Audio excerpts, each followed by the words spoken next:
Γεια σας και καλώς ήρθατε στην εκπομπή μας. Είμαι η Λιδία και σήμερα θα σας παρουσιάσω 5 αγγλικά βιβλιαράκια. Το πρώτο βιβλιαράκι είναι το Five Children and It, το 5 παιδιά και αυτό, που μιλάει για 5 παιδιά που η μαμά τους είχε φύγει για να πάει να δει τη γιαγιά τους και τα είχε αφήσει με την ταντά τους. Τα παιδιά αυτά είχαν αρχίσει να βαριούνται λίγο και επειδή το σπίτι τους ήταν κοντά στο δάσος, ήθελαν να πάνε να το εξερευνήσουν. Έτσι για παιχνίδι άρχισαν να σκάβουν μεγάλες τρύπες. Και μέσα σε μία από αυτές τις μεγάλες τρύπες βρήκαν αυτό εδώ το τερατάκι. Λεγόταν τερατάκι της άμμου και το τερατάκι αυτό τους είπε ότι θα μπορούσε να τους εκπληρώνει μία ευχή κάθε μέρα. Αλλά αυτή η ευχή στην δύση του ήλιου θα χανόταν. Αλλά κάθε μέρα θα μπορούσε να κάνεις από μία. Μέσα είναι έτσι. Εδώ λέει, αν δείτε τους χαρακτήρες, έχει εδώ πέρα. Και εδώ πέρα τις μαυρισμένες λέξεις, για όσους δεν ξέρουν, επειδή είναι η πιο βασική, πιστεύω, γι' αυτό την έχουν υπογραμμίσει.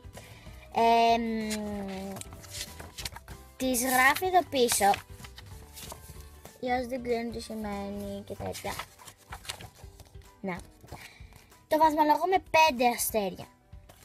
Ωραία, το δεύτερο βιβλιαράκι είναι το Goldilocks and the Three Bears, που μιλάει, πιστεύω την ξέρετε αυτή την ιστοριούλα, για ένα κοριτσάκι, τη Χρυσομαλούσα, που είχε χρυσά μαλλιά, ήταν πολύ καλή και μια μέρα είχε ρωτήσει τη μαμά της αν μπορούσε να πάει στο δάσος. Η μαμά της δεν την είχε αφήσει και αυτό δεν της άρεσε. Γι' αυτό λέει στη μαμά της ότι θα πάει να παίξει στην φίλη της την Αλίκη, αλλά είχε πάει στο δάσος. Εκεί πέρα άρχισε να βλέπει ωραία πράγματα, της άρεσε και συνέχισε προς τα κάτω. Που είδε ένα σπίτι και συνάντησε κάποιους μέσα, κάτι ανθρωπάκια. Αν το πάρετε ή άμα ξέρετε την ιστορία, πιστεύω θα δείτε τι έχει γίνει. Μέσα είναι έτσι. Να, η Χρυσομαλούσα λέγαμε.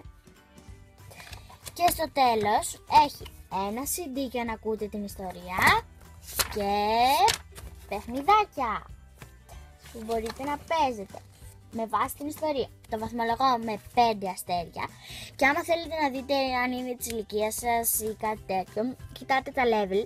Αυτό είναι το level 1, σε ένα άλλο που θα σας παρουσιάσω είναι το level 3, τέτοια. Το βαθμολογώ με 5 αστέρια και συνεχίζουμε. Το άλλο είναι το Aladdin and the Lamp.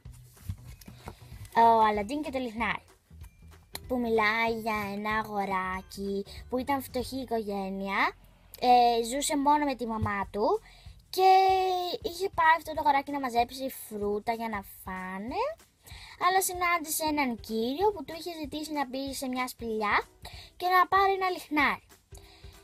Όσοι ξέρετε την ιστορία ξέρετε τι έχει γίνει και όσοι θέλετε να το πάρετε θα δείτε τι έχει γίνει. Μέσα είναι έτσι. Έχει διάφορες εικονίτσες και έχει και αυτό ένα CD για να ακούσει την ιστορία και όπως σας είπα θα έχει και παιχνιδάκια. Αυτά δεν τα έχω λύσει ακόμα. Στο Goldilocks and the Three Bears τα είχα λύσει με βάση την ιστορία. Το βαθμολογώ με 5 αστέρια. Και θα ήθελα να σας δείξω πως υπάρχει και σε μια άλλη έκδοση το Aladdin, που είναι η ίδια ιστορία. Και απλώς σε αυτήν είναι έτσι μέσα. Να, κυρίως που σας έλεγα πριν. Πως βρήκε. Και κάθε 2-3 σελίδες έχεις τα ενδιάμεσο παιχνιδάκια. Να, εδώ. Μετά περνάς κάτι σελίδες και ξανά παιχνιδάκια. Και αυτό με 5 αστέρια το βαθμολογώ. Και το τελευταίο βιβλιαράκι που θα ήθελα να σας παρουσιάσω είναι το The Tin Soldier, που στα ελληνικά το λέμε το μολυβένιο στρατιωτάκι, που αυτό μιλάει για ένα στρατιωτάκι που το είχε φέρει με ένα κουτί με πολλά στρατιωτάκια μέσα η μαμά του δώρο στο αγοράκι που είχε γενέθλια.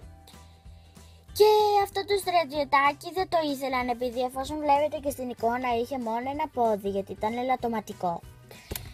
Και το είχαν πετάξει από το παράθυρο. Μετά αυτό έκανε μια περιπέτεια. Ολός τυχαίως είχε ξαναπάει στο σπίτι με αυτή την περιπέτεια. Και θα δείτε, θα δείτε την ιστορία. Η εικονογράφηση μέσα είναι έτσι και έχει και αυτό στο ενδιάμεσο παιχνιδάκια. Να σας δείξω. Να τα, ούτε αυτά τα έχω κάνει ακόμα. Έχει ξανά εικονίτσες και τέτοια. Και στο τέλος πρέπει να το διαβάσετε για να καταλάβετε τι έγινε. Αυτά τα δύο, η καρτούλα και το τριαντάφυλλο, έχει δημιουργήσει ένα τραγουδάκι στο τέλος. Που αν θέλετε το διαβάζετε και το βαθμολογώ με 5 αστέρια κι αυτό. Και ξέχασα να σας δείξω ότι και στο Aladdin, στο τέλος, ξέρετε ότι υπάρχουν 2 τζίνι. Έχει και εδώ τραγουδάκι με 2 τζίνι. Αυτά ήθελα να σας δείξω για σήμερα. Γεια σας και τα λέμε στην επόμενη εκπομπή.